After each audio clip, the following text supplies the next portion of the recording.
Adam Silver has called NBA stars publicly demanding trades this offseason disheartening to the community, to the team, and to him.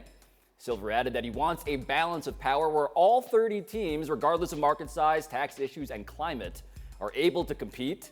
So, Bo, what do you make of the commissioner's concerns? Boo-hoo, man. All right, like this idea that you want this utopia where all 30 teams are the same is preposterous, right? If that were the case, they'd all sell for the same amount. Is that what the goal is? Because I don't think that's really what the goal is. That's not what the game is ever going to be. Look, dudes are going to want to play in some places more than others. If you are in one of those places that naturally does not attract people to want to play, then you know what you're going to have to be? A really, really well-run organization. Oregon Trail has farmers and it has bankers, okay? And if you're the farmer, you're just going to have to figure this out. And the people that bought in on this league, you knew you were buying a farmer when you got in your place with that cold weather and ain't got no black people that live in it. Now you got to make the best of it. But the Oregon Trail also has people trying to ford rivers and sinking and drowning. And so I think that is his concern. Now, but here's the thing about this situation, Bo. In one case, you have Anthony Davis. And Anthony Davis, who was punished for vocally demanding a trade. I understand why Adam Silver is agitated about that on behalf of his employers who are the owners. I get that. But the Paul George thing, which is the second example that we're talking about here, that's kind of the dream, isn't it? If you're Adam Silver, that's kind of exactly what you'd like the future to actually look like, because that was privately handled. He never publicly expressed it. Only in retrospect did we learn he wanted out. And in the meantime, what happened for the sad people trying to ford the river?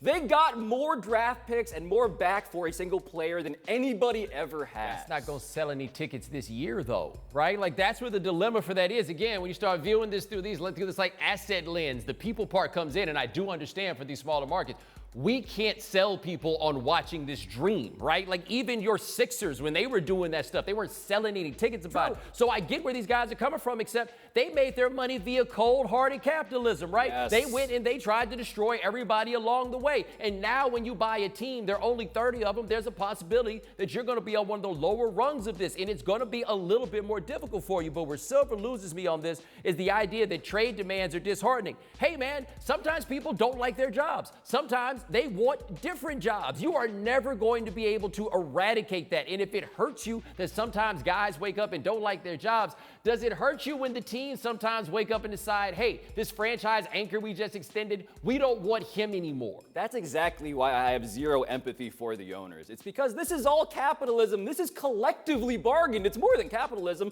They agreed to the system that gave rise to these conditions. Keep in mind, in the Kawhi and Paul George examples, those guys initially were traded to these places, right? Kawhi went to Toronto against his will, so to speak. Paul George goes to OKC against his will, so to speak. And from there, they make power moves.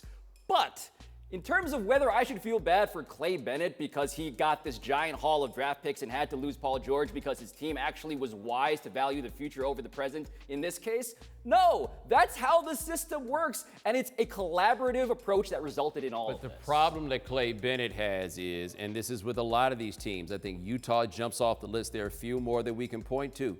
They don't think anybody voluntarily wants to live there. At least not in the demographic of people that they're dealing with to play basketball. They don't think people voluntarily want to be there. So what their solution is, how do we make people want to stay here? Now, what they could do is eliminate the max salary, right? If your problem is we got to figure out a way to make it so all these people can stay, eliminate the max salary. The counterpoint then is, well, these small market teams then can't afford to pay that salary. In the rest of the world, if you can't afford something, then get up out the paint. Yes, you sell your team to the many, many billionaires who may be of problematic extraction and origin, to be clear. I'm not saying that Clay Bennett selling to the next tech titan is going to make a team that values, asset management the way that you or Adam Silver would even want them to, right? I'm not saying that the next owner would be better than Clay Bennett. All I'm saying is, if the problem is you don't have enough money to keep these guys in an uncapped world, or at the very least in terms of max contracts being uncapped, then yeah, I'm sorry, that's how the game works. Yeah, well, fair. People don't like it when someone else is getting the check, right? But I mean, this is a basic subsidization argument that all these teams are making. We need you to do this in order for us to survive. The irony of this, though, to me is, I don't think market size is the big deal that people are making it out to be. It jumps out this year, but look at the Knicks, right? Yeah. Thanks for watching ESPN on YouTube.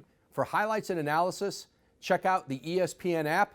And for live streaming and premium content, check out ESPN Plus.